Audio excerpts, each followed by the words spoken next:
ये कृषि विश्वविद्यालय के नाम से भी जानते हैं। यहाँ से ITI पास आउट कैंडिडेट्स के लिए कुछ वैकेंसीज आई हैं, जिसकी कि फॉर्म भरने की ऑनलाइन लास्ट डेट है 12 दिसंबर 2023 और ऑफलाइन फॉर्म वहाँ पे पहुँचाने की लास्ट डेट है 19 दिसंबर 2023। तो इस पर हमने आप सबके लिए वीडियो बना दिया था, आप सबका रिस्पांस भी आया था कि यस फॉर्म भरने का वीडियो चाहिए। तो आप सबके लिए यहाँ पे फॉर्म भरने का वीडियो अवेलेबल हो चुका है। ITI की सभी ट्रेड यहाँ पे अप्रॉक्स फॉर्म भर सकते हैं T1 फील्ड या फार्म टेक्नीशियन में।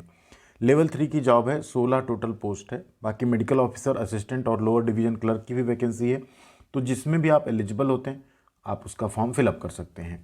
ITI पास आउट कैंडिडेट्स के लिए 10वीं पास, अगर आप 10वीं पास हैं साथ में आपके पास 1 साल एक्सपीरियंस है तो आप यहाँ पे जो टेक्नीशियन वाली पोस्ट है इसके लिए फॉर्म फिलअप कर सकते हैं। यहाँ पे आप देख सकते हैं जो क्वालिफिकेशन रखी गई है उसके लिए, यहाँ पे ये देख सकते हैं आप। मैट्रिकुलेशन फॉर्म है, ठीक है। मैट्रिकुलेशन आपने एक रिकॉग्नाइज बोर्ड से किया हो, प्लस 1 ईयर का एक्सपीरियंस हो, या अगर आपने मैट्रिकुलेशन के बाद ITI की है तो किसी एक्सपीरियंस की जरूरत नहीं, आप फ्रेशर हों, रिलेवेंट ट्रेड यानी मैकेनिकल, इलेक्ट्रिकल किसी भी ट्रेड से आप हों यहाँ पे, तो आप फॉर्म फिलअप कर सकते हैं। पूरी तरह से परमानेंट जॉब है। बाकी डिटेल के लिए इसका वीडियो आप लोग देख लीजिएगा, क्योंकि यहाँ पे हम लोग फॉर्म भरने की बात करने वाले हैं। तो ये पोस्ट होगी आपकी T1 फील्ड या फार्म टेक्नीशियन की। इसी तरीके जो बाकी पोस्ट है उसमें भी अगर आप एलिजिबल हैं तो आप फॉर्म फिलअप कर सकते हैं। फीस के बारे में हमने पहले बता दिया था। जनरल, EWS और OBC कैंडिडेट्स को 1000 रुपये फीस पे करनी होगी। बाकी जो कैंडिडेट्स हैं SC ST PWD या वीमेन कैंडिडेट, उनकी यहाँ कोई फीस नहीं लगेगी। तो ये चीज़ आप लोग ध्यान रखिएगा। क्लिक हियर टू अप्लाई पे जैसे आप क्लिक करेंगे, कंटिन्यू करेंगे, आपके सामने इस तरह से एक पेज ओपन हो जाएगा। ये ऑफिशियल वेबसाइट है, इसका लिंक भी हम आपको वीडियो के डिस्क्रिप्शन में दे देंगे। तो सबसे पहले हम लोगों को क्या करना होगा, रजिस्टर करना होगा, क्योंकि हम नया फॉर्म भर रहे हैं। तो नए फॉर्म के लिए सबसे पहले आपको यहाँ पे पोस्ट सेलेक्ट करनी, जिसको हम सेलेक्ट करेंगे T1 फील्ड या फार्म टेक्नीशियन। आप जिसके लिए एलिजिबल हो आप उसे यहाँ पे सेलेक्ट कर सकते हैं।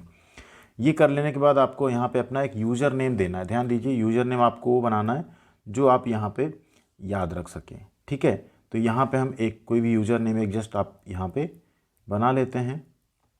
सिंपली देखते हैं अवेलेबल रहता है या नहीं। तो अवेलेबल है, ठीक है। यहाँ पे देखिए टिक हो गया ना, इसका मतलब अवेलेबल है। अब यहाँ एप्लीकेंट का फुल नेम मांगा जा रहा है तो हम अपना फुल नेम एंटर कर लेते हैं। एक पासवर्ड आपको बनाना होगा, देन उस पासवर्ड को आपको रिपीट करना है, मतलब अल्फ़ा न्यूमेरिक होगा। ध्यान दीजिए, पासवर्ड के एग्जाम्पल के लिए जैसे आपको बताएं, एक कैपिटल लेटर होगा, फिर कुछ स्मॉल लेटर्स होंगे, स्पेशल कैरेक्टर होगा एंड कुछ न्यूमेरिकल होंगे। ऐसे आप बनाइएगा। मोबाइल नंबर और ईमेल आईडी एंटर करने के बाद आपको अकाउंट यहाँ पे रजिस्टर करना है। एंटर कर लेने के बाद क्या करेंगे, यहाँ पे रजिस्टर अकाउंट पे क्लिक कर देंगे। इस तरह से आपके सामने मैसेज आएगा, your user registration has been completed successfully. यहाँ आपको सिंपली ओके पे क्लिक कर देना है।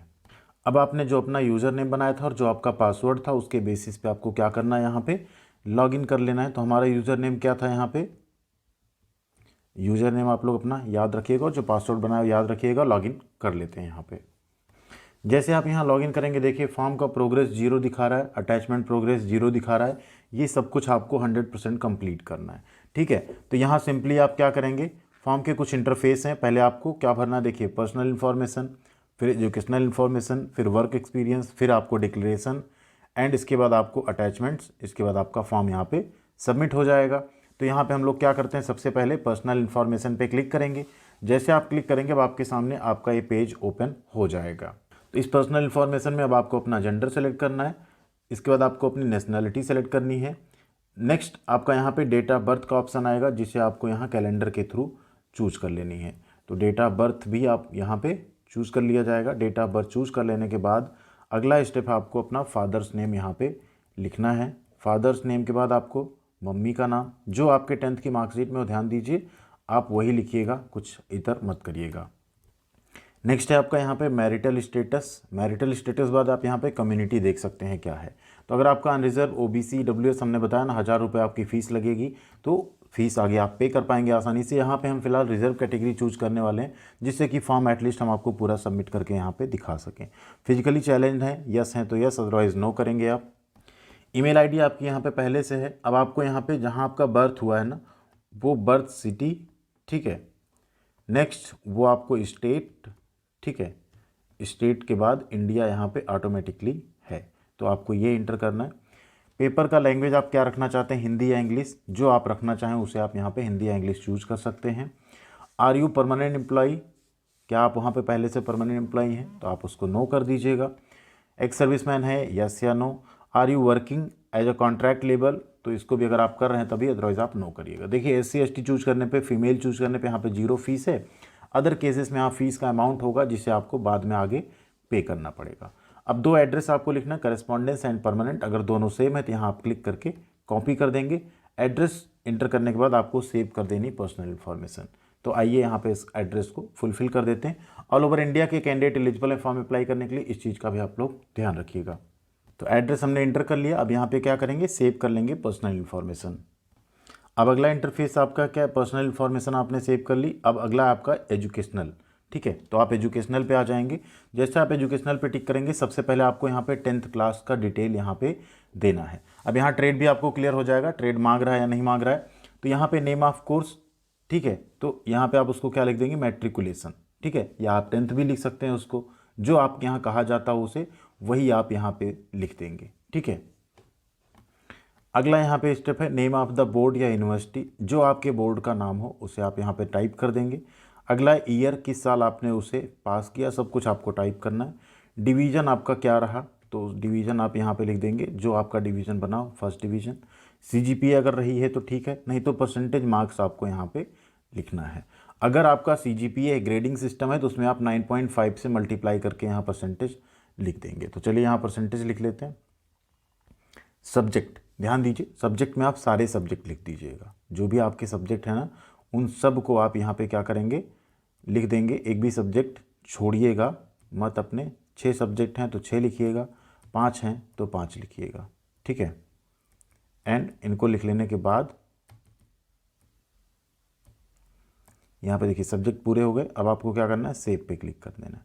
आपका 10th का डिटेल क्या हुआ, सेव हो गया। अब आपको यहाँ ITI वाली डिटेल अपनी सेव करनी, तो ITI को तो आप क्या बोलेंगे, ITI ही बोलेंगे, ठीक है। कहाँ से किया, NCVT या SCVT हो सकता है आपका। किस साल आपने पास किया वो आपको यहाँ पे लिख देना है।